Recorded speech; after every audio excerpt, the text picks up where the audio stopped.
Good morning, class. Bukas na ba yung isa nito? Binuksan ko lang ito. Okay, good morning, everyone. Morning po, sir. Good morning po, sir. Okay, let's have, before we start the lesson, let's have a little bit of an icebreaker activity. Would that be okay with you, class? Can you give me a thumbs up? Okay, very good. So, I want everyone to get a one random item, any item. Okay, so grab any random item with you. It can be as random as a comb or a cell phone or a charger or a towel or a t-shirt or a bottle or a cup. Anything, any random item, just one. Okay, and after you have your one random item, you need to open your webcam and show it to us, and I'll take a screenshot for the record that is your random item. Okay, so I'll give you probably 20 seconds. Huwag nyo na pag-isipan, class, kahit ano. Kahit isang pares, kahit isang tsinelas lang, kahit walang pares. Anything. Okay, any random item. Yeah, papakita nyo sa amin ng ganyan. Yan, something like that. Okay, so wait lang, class. I-orient po natin yung mga bagong dating.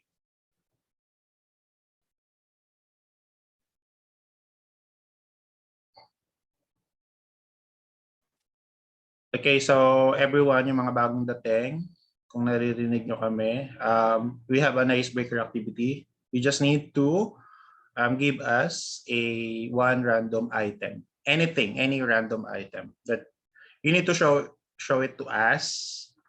Okay, so you need to open your webcam. Okay, so I'll give you 15 seconds to get one random item. Then after 15 seconds, I'll be back. Okay, so grab a random item. I'll just zip some coffee after probably 20 seconds. Okay, see you in 20 seconds.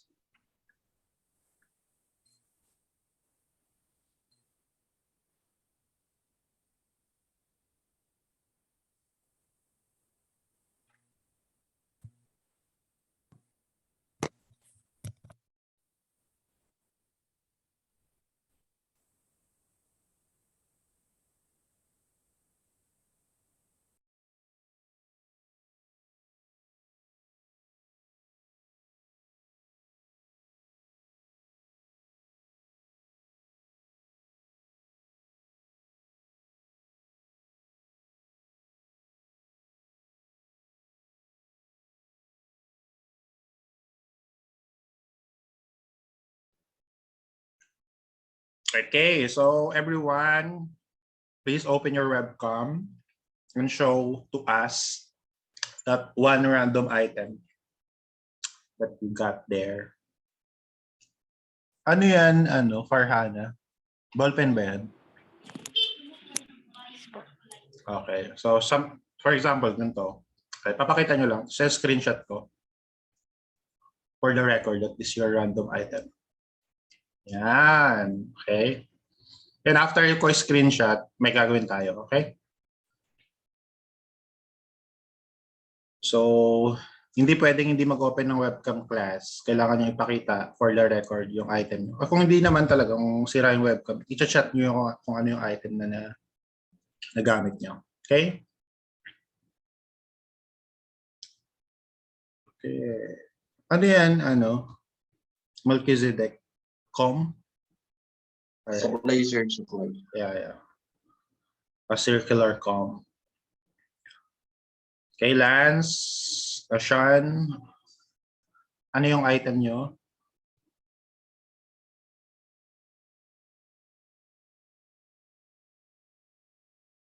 Okay, ready na kayo? Alina?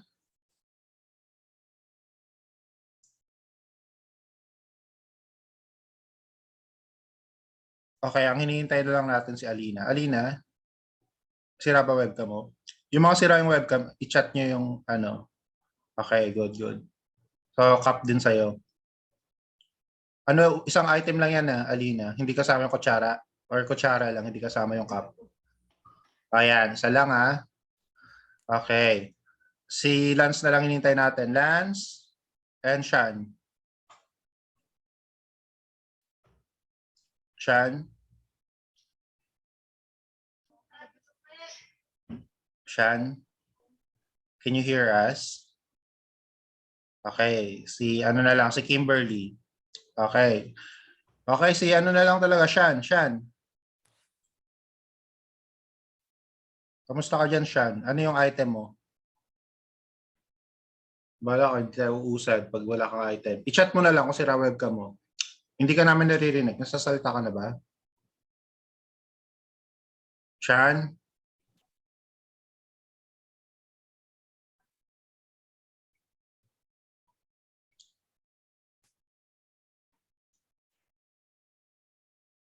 Okay, baka may ano, may pangyayari kay Sean. Okay, it's Earl Joseph. Earl, just get one random item from your house. Any random item. Sean, what's happening to you? I-chat ko nga si Sean, class. Wala siyang ano. Hindi po nagre-reply, sir. Sige, baka ano, baka naghuhukad ng breakfast. Pabalik din.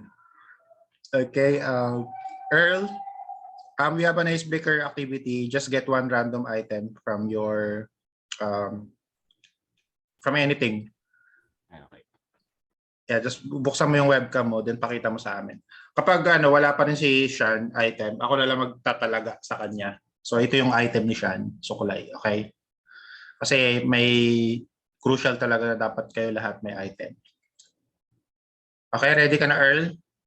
So we can take a screenshot.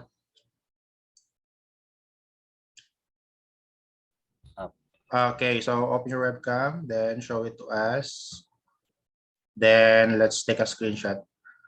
Ano yung item mo, Earl? Ayan, figure ni Santa ba yan? Okay, and I'll take a screenshot now. Ito yung kay Sean na. Ay, wait, si Junina. Junina, na-close lang ba yung item mo? Yung webcam mo? Junina?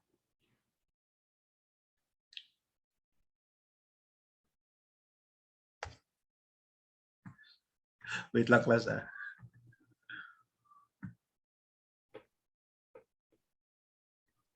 What was that?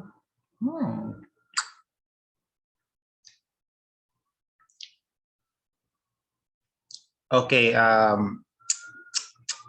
be patient, class ah. Kasi may ano eh.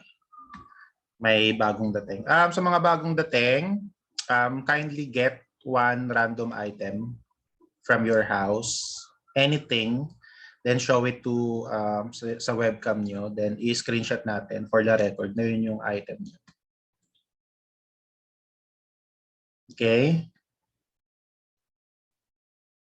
So, okay lang yan, class. Alam ko may ano, medyo struggle magpa-icebreaker activity. Pero at least na-observe nyo na, di ba? Para pagbalik sa face-to-face, marirealize nyo na mas masaya sa face-to-face. Okay? So, hello mga bagong dating, si ano, yung mga hindi pa naka-open ng webcam, Harold, Wanda, and Ban, kumuha kayo ng isang item, anything, then pakita nyo sa webcam. Then I'll take a screenshot. Okay? Naririnig nyo ba ako, Wanda, Harold?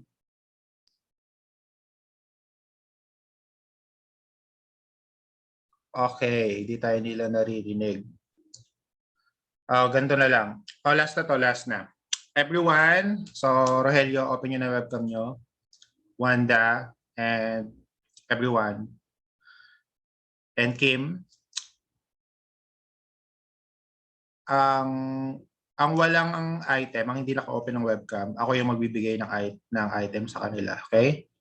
Ayan, so go. Ready na. 1, two. Okay, ang walang item ay si Sean tsaka si Wanda. So ang item nila, pareho sila na pink na suklay. Ito yung sa kanilang dalawa. Okay? So, 1, 2, and wait lang. Si Harold, medyo malabo. Harold, ano yan? Relo? Okay, Relo. So, 1, 2, and 3, smile. Okay. Now, class, I will distribute you in a breakout room. Okay? Ganito yung gagawin nyo, class. Dun sa random item na napili nyo, pag-brainstorming nyo, okay, kung paano nyo siya magagamit just in case yung grupo nyo is mas stuck sa isang isla. Okay? Then, someone will explain, you will choose someone. For example, magkagrupo si Jordanel, si Farhana, si Van, tsaka si Rogelio. They need to choose someone that will explain bakit nila napili, ay ano yung paggagamitan nila ng one random item na yun. Okay, someone will present it to us. Okay, now the best presenter, the best group presenter will have a reward. Later, I'll announce the reward. Okay. So there, apat na grupo, random to class, randomly generated. Okay, so pasok na lang kayo sa nakatalagang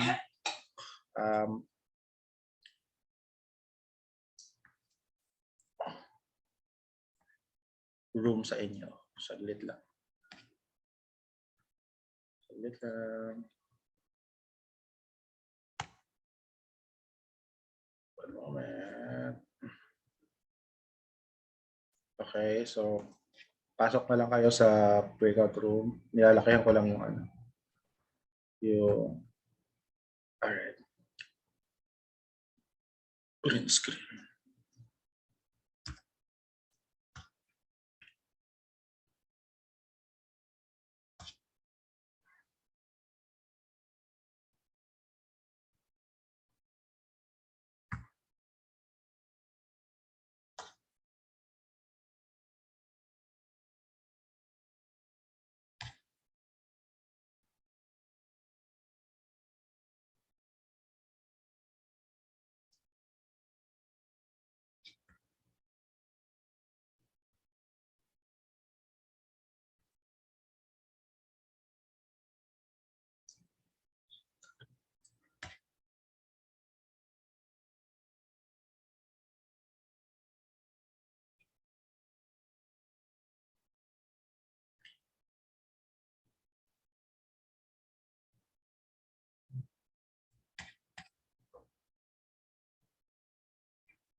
Na-kick, anong nangyari sa Junina? Nawala ka ba? Opo, sir. Pero Nawala po. may ka-group ka na? Na-assign ka na ba kita?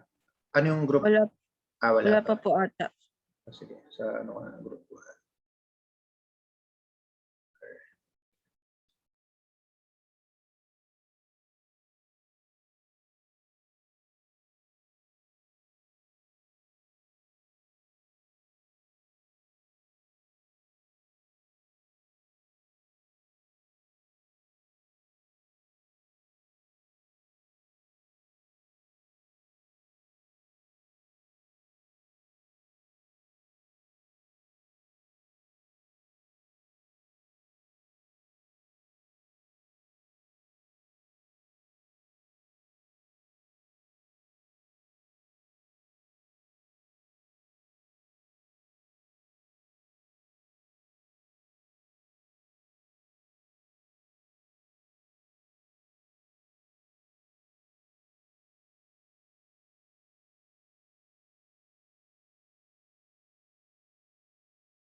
Sir? Yes, Irene. Anong nangyari sa'yo? Clarify ko lang po. Pipili lang po ba kami ng isang item sa buong group namin or i-discuss po namin isa-isa? Isa-isa. Lahat yun. Okay. Anong puro mo, Irene? Pwede kang bumalik sa ano mo?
Baby, water please.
Okay, class. Since recorded naman to, I will determine maybe if I cannot determine the winning group real time, I'll announce it later. Okay. So meron bang ang the most creative group will of course win. Sino yung may pinakamaraming naisip na paggagamitan ng item na yon? So of course the winner of the game. Okay, may volunteer ba class to present which group? Okay, let's start with group number 4, 3, 2, 1 tayo. Okay, so group 4 starts.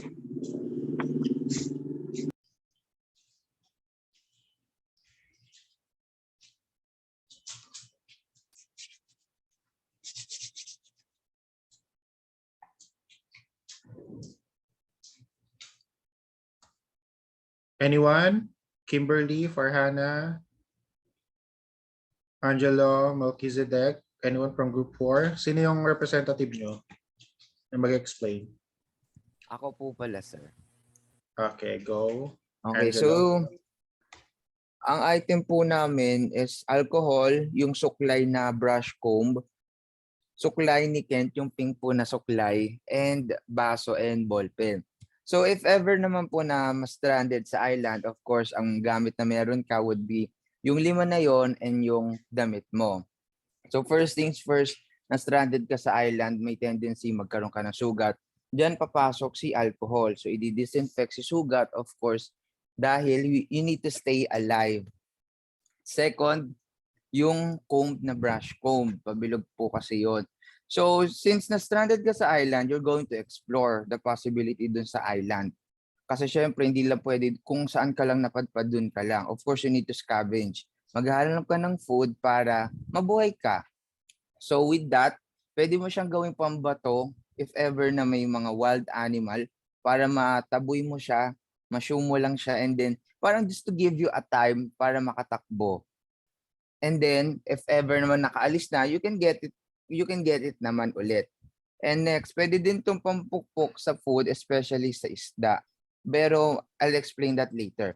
Sunod naman is yung suklay ni Kent, yung pink po na suklay na inasay nyo po.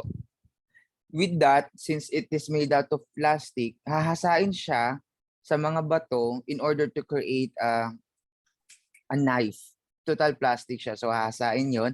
With that, marami ka na pwedeng paggamitan. Pwede siyang gawing spear sa isda or pwedeng pang-hunt din ng mga land animals as well. And also, since island yon, merong coconut. So pwede mong hatiin din yung coconut doon. Pwede mong hiwain kasi 'di ba ang coconut po para may cover pa siya bago yung pinaka-nyog niya mismo. So kailangan matanggal niyo muna yung parang buhok ng nyog bago niyo makuha yung buhok ng buko bago niyo makuha yung center part, which is yun yung important kasi kailangan niyo ng water, coconut water yon.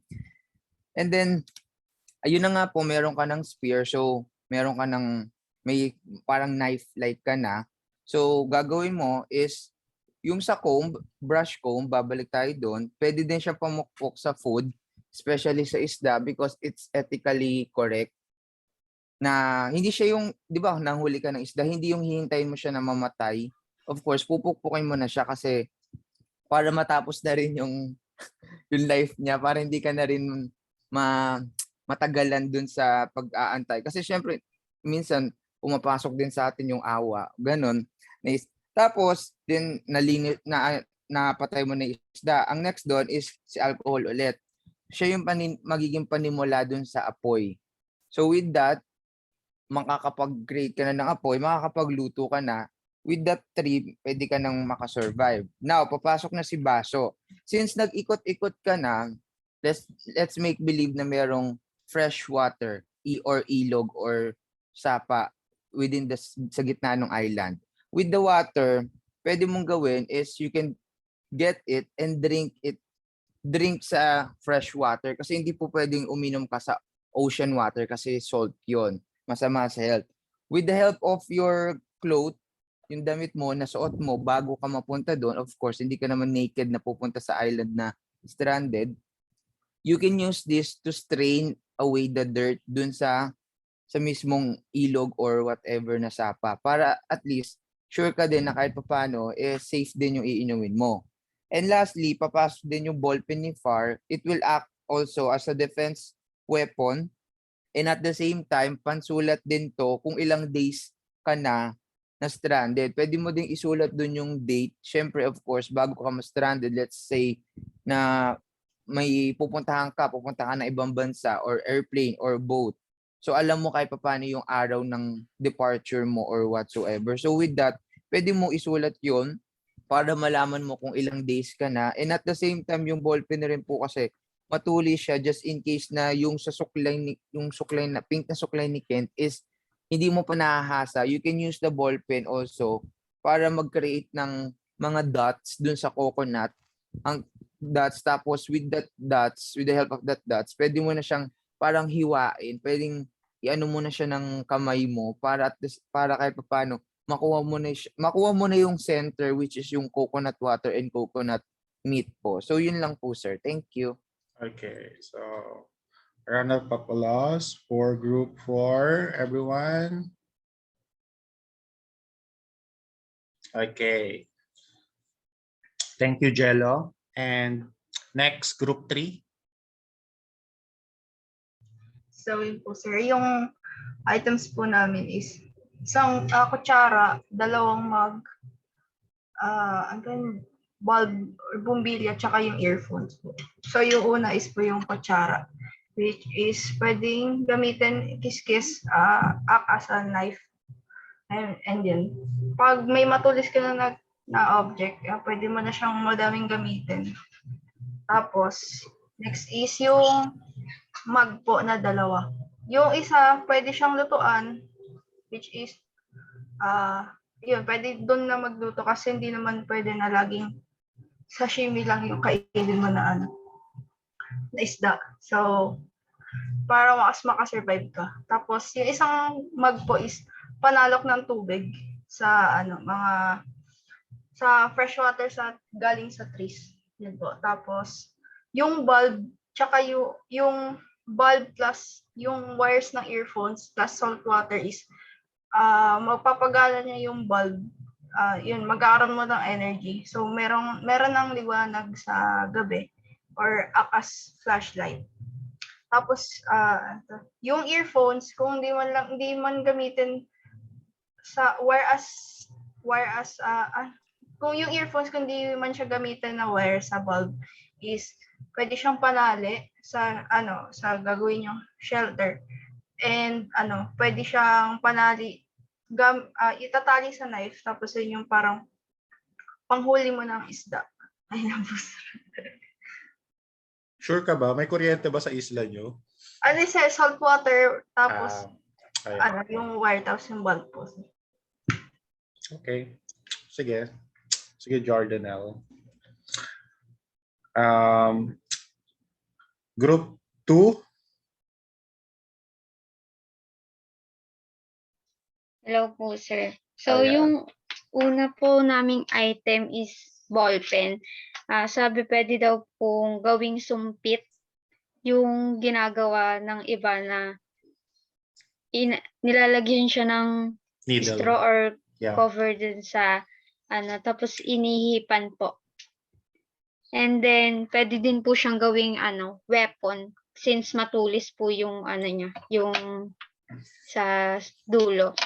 And then, yung second item po namin is relo, which is pwede po siyang pang-track ng time and date since nasa island. Tapos, yung pangatlo po naming item is yung PS4 controller ni Sandra na may battery. And pwede pong gamitin bilang flashlight. Same po sa cellphone na keypad, which is meron din po siyang flashlight. And if ever na makahanap ng signal sa island, pwede din po siyang gawing communication. And as well as entertainment kasi may game po sa like snake, ganun. And then yung last na item po ay suklay na pwede pong gawing patalim yung hawakan niya. i-ano mo lang po siya, i-shape mo lang daw po siya sa bato para magkaroon ng edge siya, hawakan. Okay. Yan lang po. Okay. Thank you, Rochelle. Okay, last group. Sir, yung ano po, yung first item po namin is suklay na pink.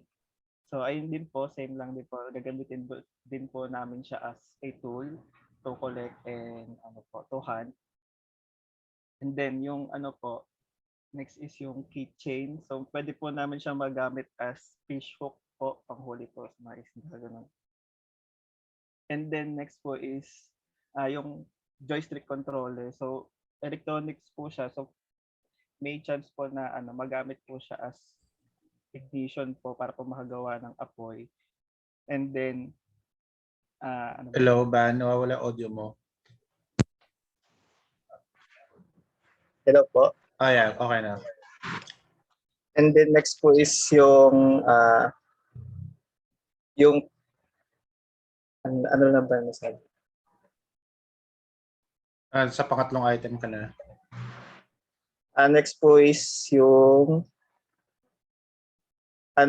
pencil po. So pwede po namin siyang magamit as pan-drawing po, panggawa po sa namin sa bangka para po makaalis. And then yung last, yung figurine po as po siya, parang rubber figurine po siya. So kapag binurn po namin siya at pag binurn po namin siya, pwede po namin siya magamit as pandikit po sa paggawa po namin ng bangka palis.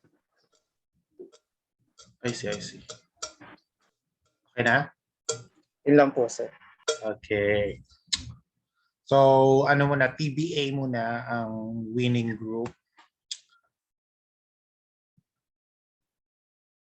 I'm actually waiting class, let's say, sa mga nakakuha ng plastic na item. Pwede siyang pang-sustain ng apoy, di ba? Pag nagsisiga kayo. Tapos, yung any type of plastic, of course, it will be more susceptible to fire. So, mas mapapalaki niya yung fire. Tapos yung mga, di ba may mga wire sa speaker? Di ba may item dyan na may electronic. So, may wire yon. So, pwede nyo siyang gamiting tali. So, anything like that. Okay, let me just share my screen.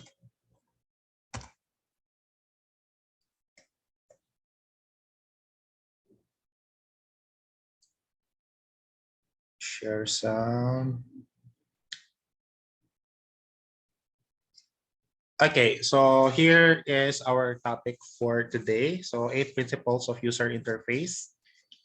Okay, what comes into your mind, class, when you hear the word GUI or graphical user interface? Any one word that you can come up with when you heard the word GUI or graphical user interface? Any one word lang. Ano yung naisip nyo? Na-associate nyo sa GUI? Just chat nyo lang. Programming. Oh, yes, programming, yes.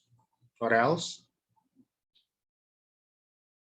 Okay, anyone from the class, i-chat nyo kung ano yung naisip nyo. Wala kayo naisip pag narinig nyo yung GUI or graphical user interface?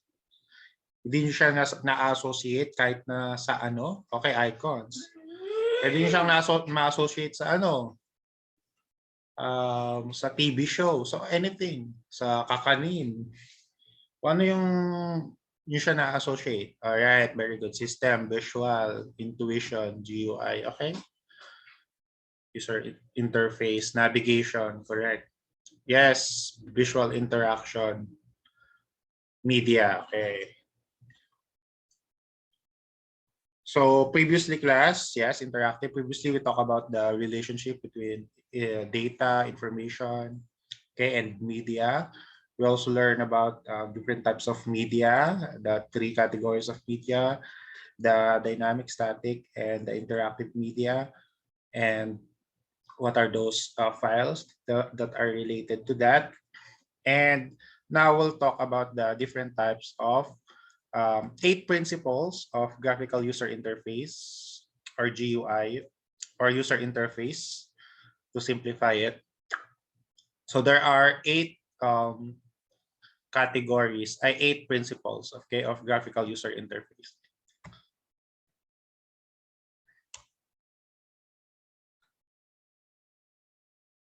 So I'll play this video here. So the 8 principles are the consistency, clarity, context, navigation, search, personalization, learnability, and flexibility. So watch this video first.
All right. So the first principles of graphical user interface is the consistency. Okay. Can you give me a thumbs up, class, kung nakita nyo yung video without any issue? Kung okay yung video and audio ng video na yun? Can you give me a thumbs up? All right. Good. Alam ko naman na na-click ko yung share sound just to confirm.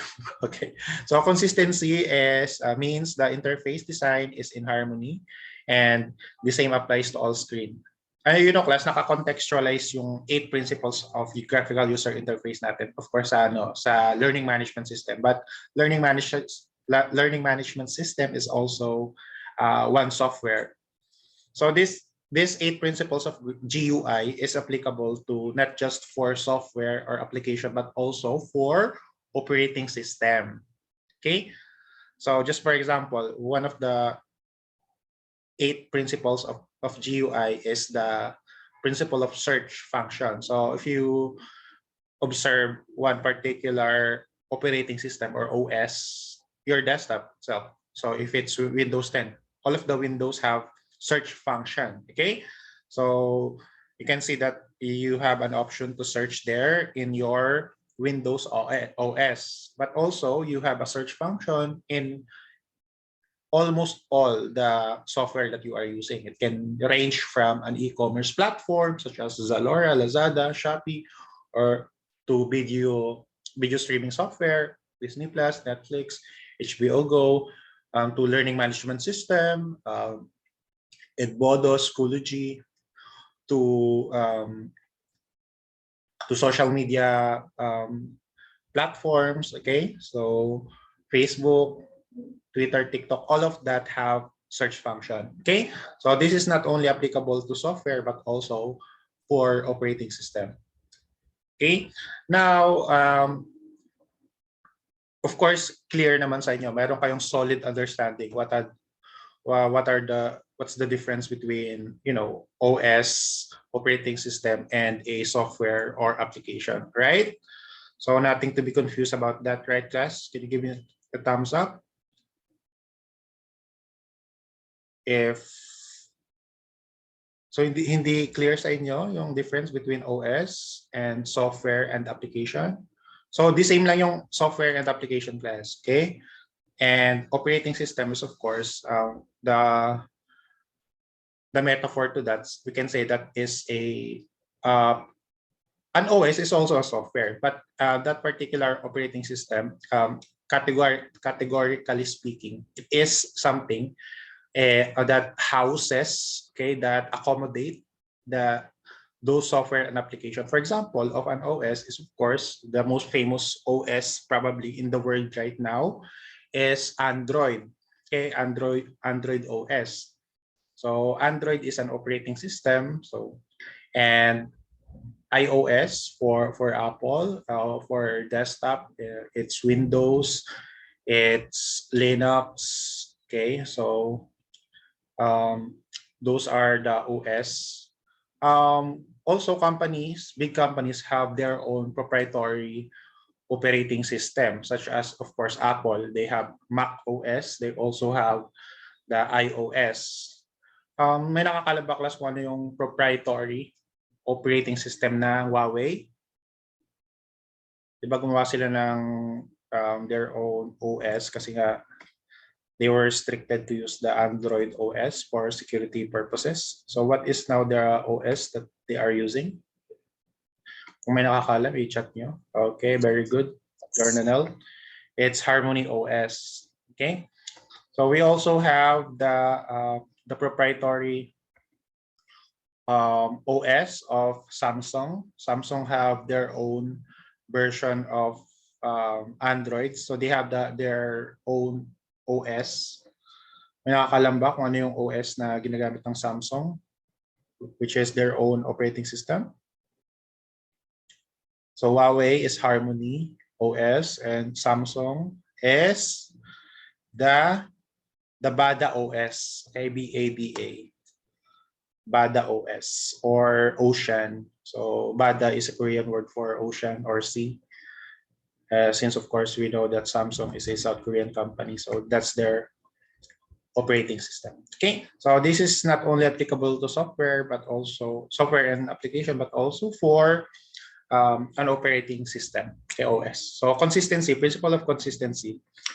Just like in this example here, function-wise, there should be consistency. Okay, not just aesthetic-wise. There should also be consistency in aesthetics and function.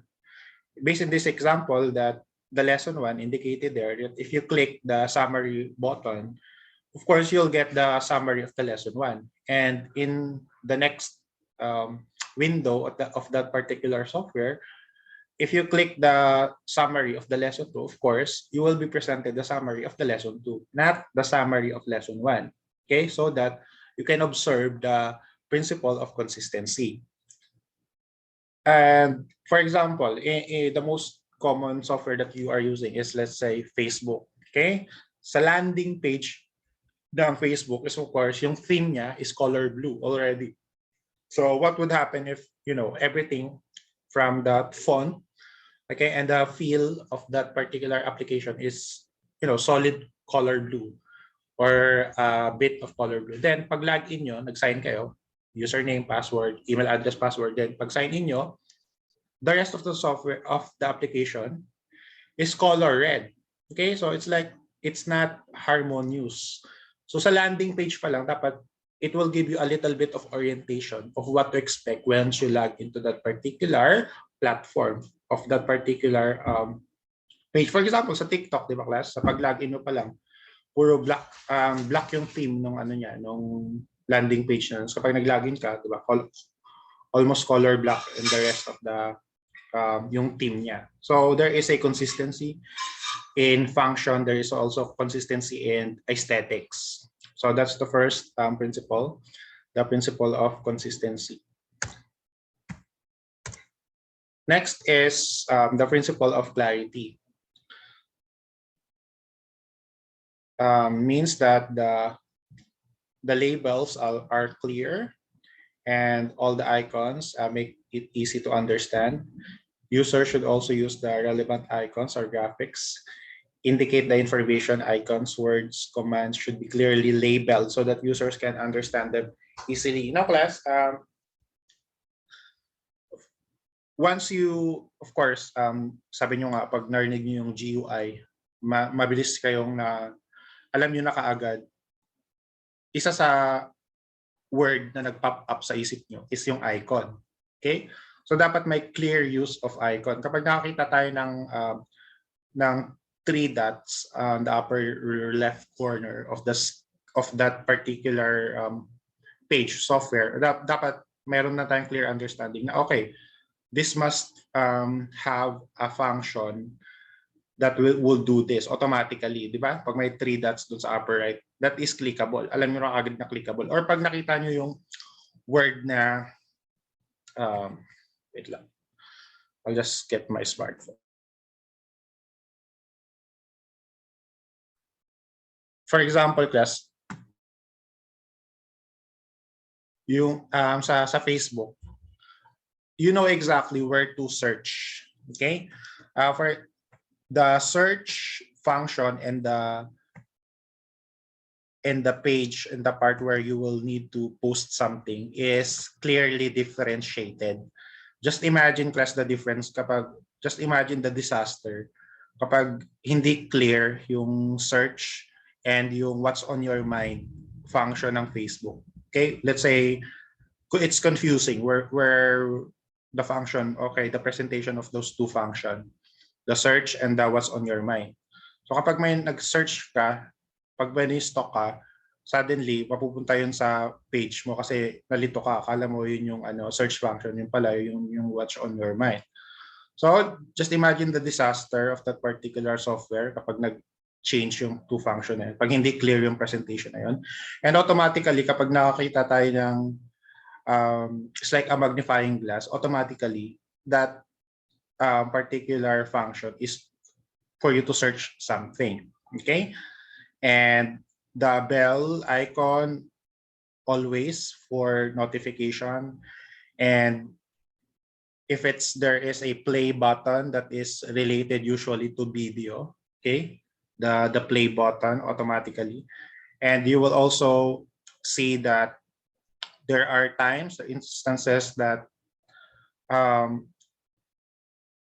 anong function class pag nakakita kayo ng ng floppy disk icon, what usually indicates it? We can chat in the answer. Okay, save function. 'Di ba? Pero kasi yung mga generation nyo na, pag nakakita kayo ng floppy disk, ang sasabihin nyo, oh, gumawa ka ng ng icon ng save function. So, mas nauna nilang na-encounter yung floppy disk icon kaysa sa mismong floppy disk. Pero dapat yung floppy disk function na yun, it means that you need to save. So, yun lang naman. It means that the principle of clarity means that all icons is easy to understand and easy to. Okay, another this question mark button class. What does this usually do? The question mark button or question mark icon. Okay, help, very good. So kapag kinlik nyo yun, usually nakikita natin to sa mga games. So let's say may bibili kang bagong skin or bagong item. Usually makikita mo yung mga attributes na pag kinlik mo yung question mark button. So it will explain plus 3 on strength, plus 3 on defense, or anything that it will help you. Or sometimes pag kinlik niyo yung question mark icon, ililid kayo sa isang page where you will read more about that particular thing. Okay, 1 moment lang class. 1 minute break muna tayo. May need lang akong ayusin.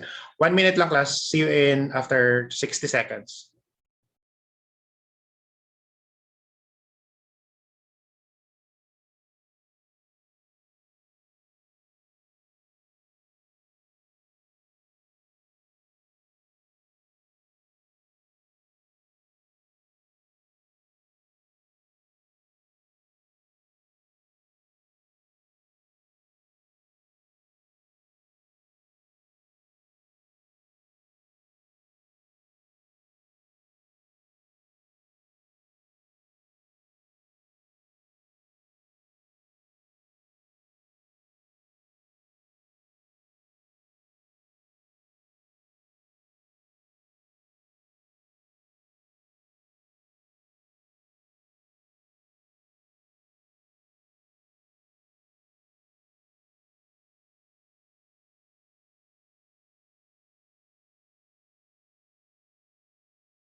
Okay, sorry about that. Going back, so the principle of consistency, clarity. Now, the principle of context. Let's talk about the principle of context or content. Pwedeng interchangeable yung context and content. No particular software na yun. Of course, we have different categories of software that in operating system, we also have different categories of OS. We have for mobile, for desktop. We also have OS for gaming console. So they also have their own operating system. So may mga categories tayo ng OS, okay, based on the device that you are using it. We also have categories of software and applications, of course. E-commerce platform, the productivity, okay, softwares, the um, social media platforms, okay, social media softwares, video editing softwares. Though yung mga video editing is pwede siyang makategorize natin sa productivity software, but still we can put a subcategory to that. We also have clear all drawing. So yun, marami tayong categories ng OS and software. And then dapat focus yung function niya doon sa intended purpose ng particular software na yon. Okay? If it's social media, of course, that's where you will post things that is, to socialize with your friends. Okay? So, very different yung idea ng productivity software such as Word, Excel, and PowerPoint, and Adobe Photoshop, or Filmora, yung mga video editing software sa mga social media software, okay? Because their intended purposes are for productivity and for entertainment, okay? And just imagine, class, na kapag yung, let's say, yung My Day, yung Excel, di ba? Nagpa-PowerPoint ka, gumagawa ka ng PowerPoint presentation or ng Word presentation or ng Excel, then suddenly dun sa taas niya is it has a function for you to view the My Day in Instagram or Facebook. Okay? So kapag nagkaroon ng ganong function, out of context yun. Okay? So it does not define the principle of productivity kasi, nag-Excel ka tapos merong My Day sa taas. So just imagine how distracting that is. So it should not be like that. Okay? So it should confine to the intended purpose of that particular app. One example, yung kaibigan ko, kinuwento niya, he created a Tinder account. Then yung profile pic niya is yung sombrero, pang gangster na sombrero. Yun lang yung profile pic niya. Then tinerminate or binlock ng Tinder yung profile niya kasi nagkaroon ng idea. It's like inassume nung software na yon, nung Tinder, is na nagtitinda siya ng sombrero or ng cap, sa platform yan. So of course, that's not the intended purpose of that application or ng software na yun. It's supposed to be a dating application. But it's not an e-commerce platform that you need to sell something. Though hindi naman siya nagtitinda, pero nakita kasi na profile picture na is item, hindi mukha niya. So binlock yung profile niya. So that's another example of principle of context. Okay, so another example, for example, e-commerce platform class, such as Shopee, Lazada. Kaya di ba dati may nag-viral na yung boyfriend niya nahuli ng girlfriend na may ka-chat sa Shopee, sa Shopee chat function, di ba? So Shopee is an e-commerce platform. It is not intended for flirting purposes. Now, if you use that, of course, to chat someone in the chat box, in the chat function of Shopee, that again defeat the purpose of the principle of context, because it is already out of context that it should do what it is supposed to do, that particular software. Okay, so that's just the principle of context. Dapat relevant. Okay. Another thing, another software category, the learning management system. Okay, such as Edmodo, Schoology. So of course, you will not post your travel photos on those different types of platform because social media is the right platform, the right software for that kind of things. So hindi mo siya ipopost sa learning management system account or profile mo. Okay? So those things are the things that we need to pay attention to when using these different types of software. The principle of context or content. Next is the principle of navigation. Okay? means user can move around menus, help files, or other screens in a system. So again, very self-explanatory. I remember class before, mid 2000 pa to. Yung prof namin, sabi niya sumunod sa akin yung mga gustong kumuha ng PowerPoint presentation. Yung classmate ko, naka N-series, Nokia N-series. Yung pag merong Big 10 na 6600 cellphone niya. Uy, paano habulin mo si sir? Ito yung cellphone ko. Dito mo lang i-bluetooth yung PowerPoint ni sir. Then ako naman, so, okay, sige. Then nung nasa harapan ako ng prof ko, sir, bluetooth ko na lang daw dito sa cellphone. Hindi ko alam kung paano i-turn on yung Bluetooth dun sa cellphone na yun.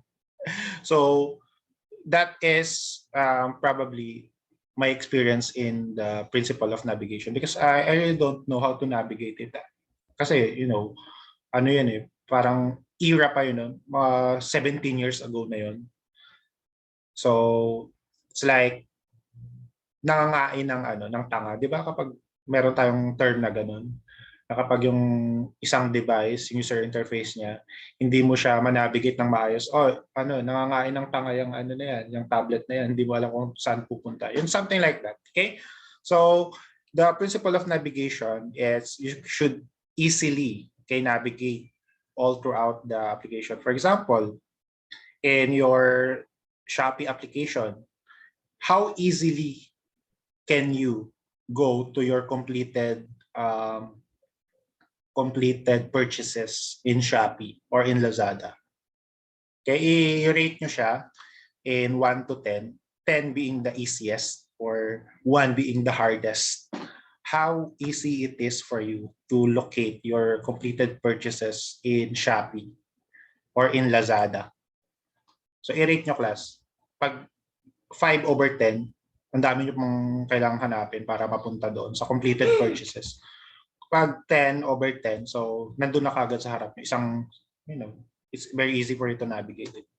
Kayo class, i-observe nyo yung Shopee or Lazada. How easy it is for you to go to your completed purchases.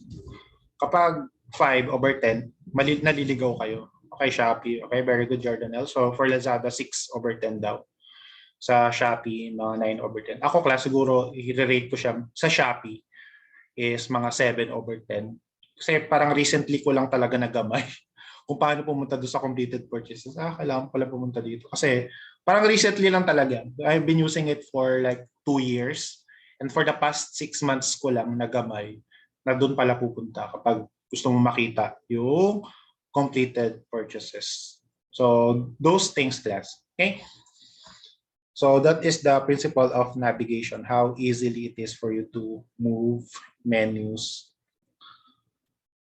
Or sometimes, class, if you want to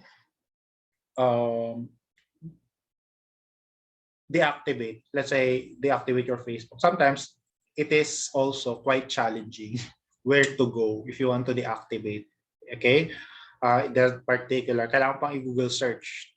No, pero maybe that is also another way of those companies to parang binibigyan nila kayo ng intended inconvenience para hindi kayo mag-deactivate, di ba? So, mahirap mahanap yung deactivate button, especially pag nasa kayo, desktop. Ay, mas madali na sa desktop, pero it's hard to locate the deactivate button in Facebook sometimes, okay? You just need to i-Google search pa yun. So yeah, that's another principle, the principle of navigation.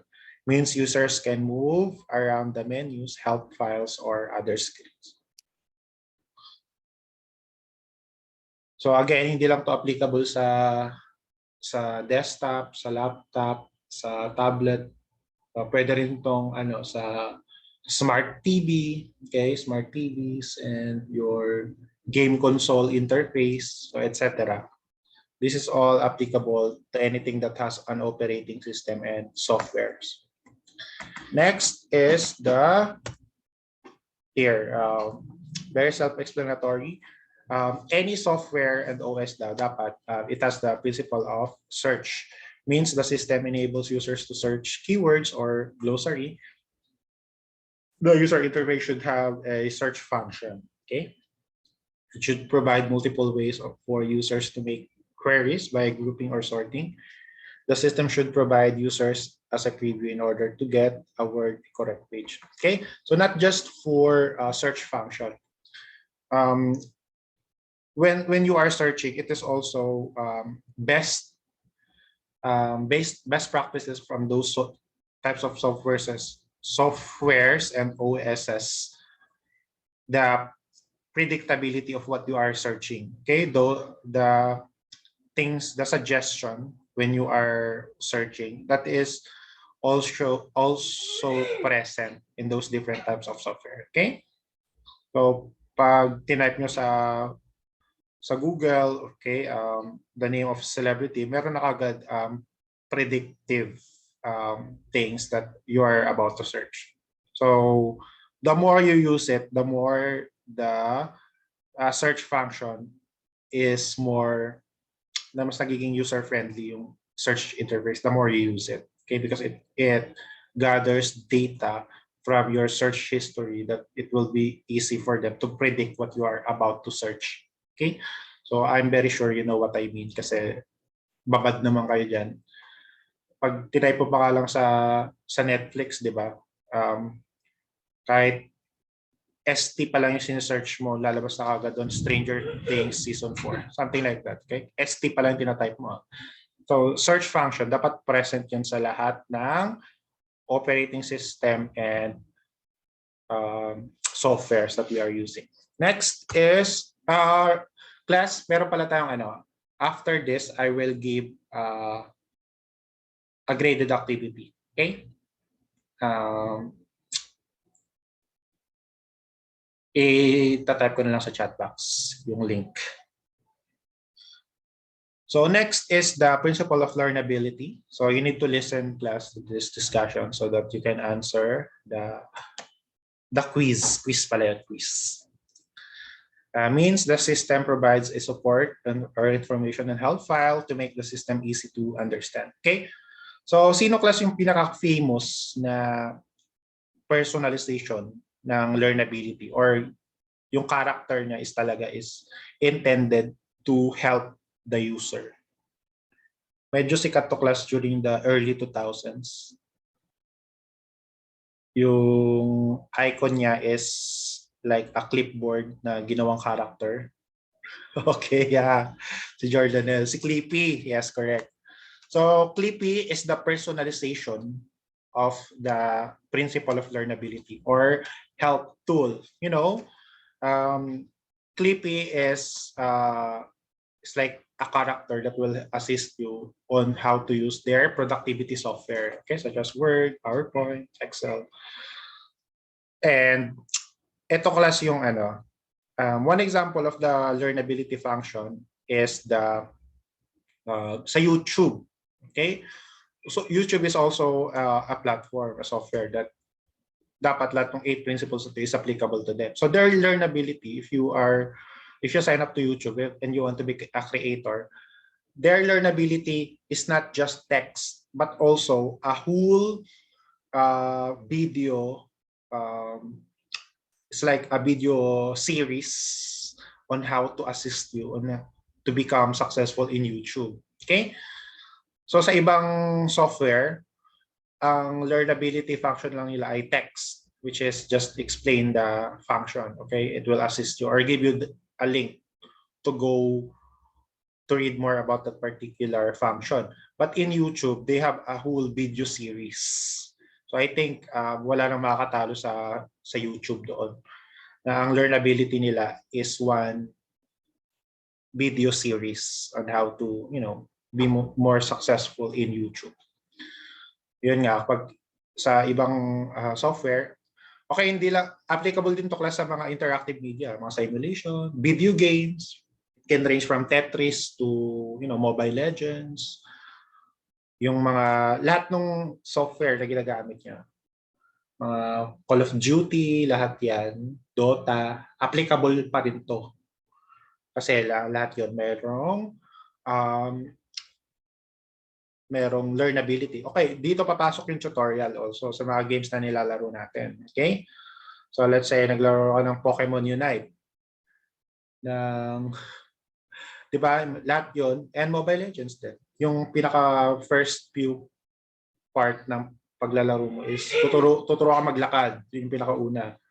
Then mag-fire. Then paikot-ikot ka doon. So pag na-meet mo yung basic function na yun, then you can proceed to the actual game. So yun yung isa sa mga learnability function ng mga software na yun. Okay? So hindi lang to applicable sa OS, sa software, but also for interactive media. Of course, pinag-usapan natin interactive media or video games. Any platform can be from your desktop or dedicated console or smart TV, etc. So that's the principle of learnability. Next is the principle of flexibility. Means a user has the authority to navigate through all the sections without any limitation. For example, yung example natin dito is always naka-contextualize sa learning management system kasi of course, yun yung very much contextualized sa education.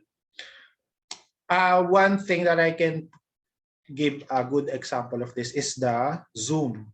So if you are a teacher and you are using Zoom, it is very flexible because the dashboard I can drag wherever I want to put the dashboard. It can be up the top or the bottom of the screen, or I can minimize, maximize, close the participant's icon, the video tile. I can pin myself. I can show the grid view, close and maximize the chat box, etc.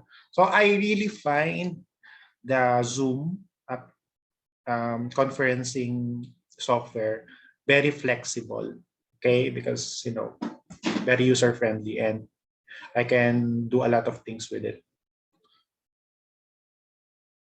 So that's it really satisfy the principle of flexibility. So if I would rate the Zoom video conferencing application, it's 10/10 for flexibility because there is really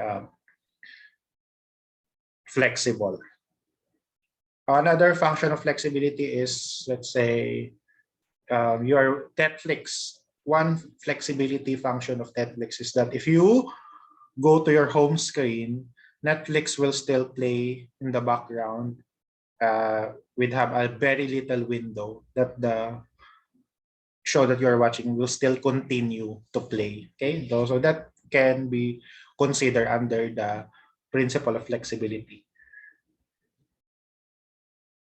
And of course, you can drag and put it wherever you want. So for OS naman, very flexible ngayon. I think the function of well, you can change the theme, or I mean the display if you want dark mode or light mode or sepia mode, so etc. As long as it serves you right. Okay, so those are the principle of flexibility. Next is the principle of personalization. Okay, this is where the social media platform will comes in. Okay, so your social media profiles is very is 10/10 for personalization. You can display your story, featured picture, display picture, cover photo, your profile picture, of course. So lahat naman class ng software may personalization, di ba? If it's necessary to the function of that particular software. Of course, mayroong yan. Probably yung may isang device na ang personalization niya is siguro mga 2/10. Alam niyo kung ano yung device na yon? Yung pinakaunang iPhone. Alam niyo kasi yung pinakaunang release na iPhone.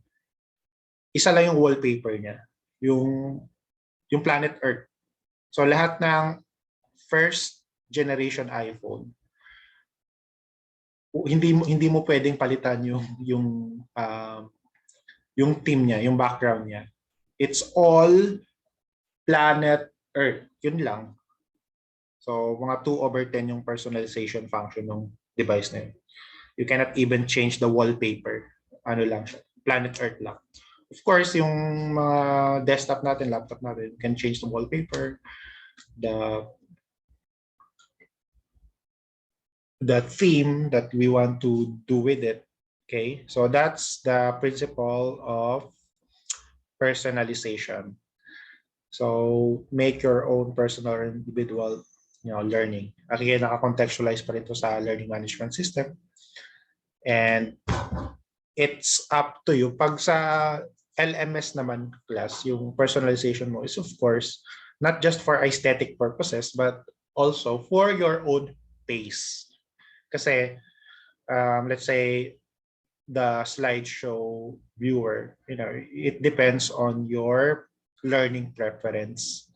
So not just for aesthetics, the personalization, but for function purposes.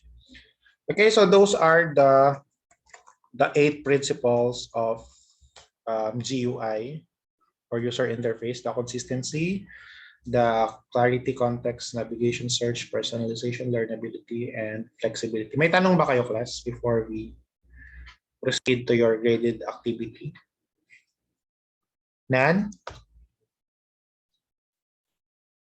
Can you give me a thumbs up if everything is clear?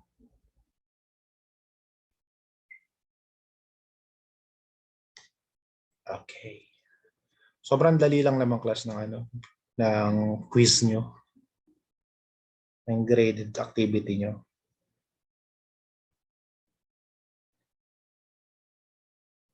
Wait lang. I-paste ko na lang dito sa chat box so you can easily access it.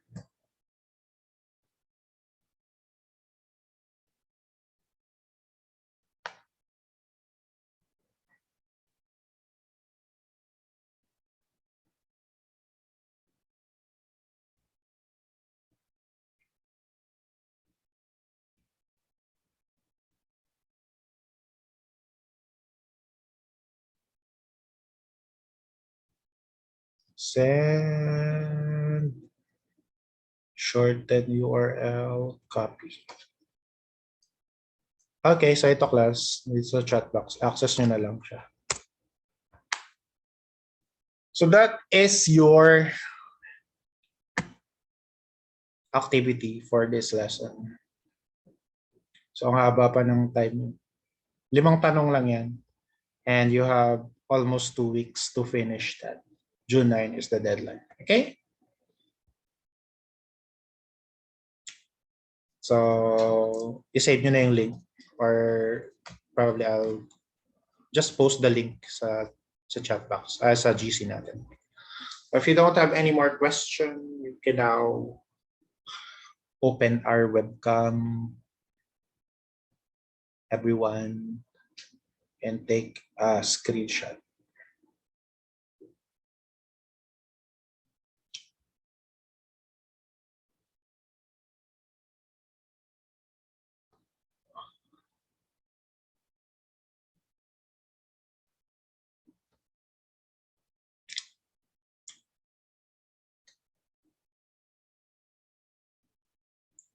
And let's have this heart icon and smile. Heart icon class, sabay-sabay. 1, 2, 3, and smile.